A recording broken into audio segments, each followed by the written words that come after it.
In primetime news this evening, witness protection program under scrutiny, days after failed case involving notorious Dexter Street gang. Taxi driver denies being at the wheel during horror hit and run in Halfway Tree. And National Security Minister commits more resources to East Kingston after brazen gun attack on Wednesday.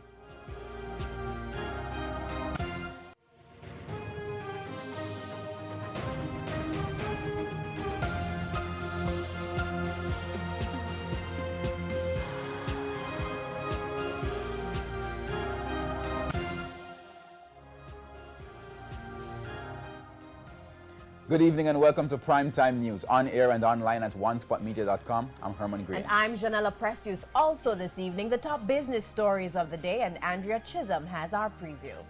Janella, every evening we give the daily stock market report.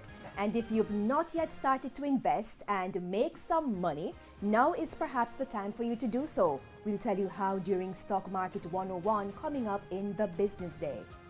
All right, thanks, Andrea. From Andrea, we go to Karen for what's coming up in sports. Karen? Well, Herman, the Reggae Boys are making steady progress up the FIFA rankings and now sit the highest they've been in 8 years. Exciting stuff.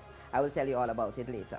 There's also sports commentary, E-Prime, and weather in this newscast. But before the break, the feedback question. This evening, we're asking, what is your reaction to the Office of the DPP revealing that persons charged or convicted are not usually allowed in the Witness Protection Program? You can share comments online, facebook.com/Television Jamaica, and tweet us at Television Jam.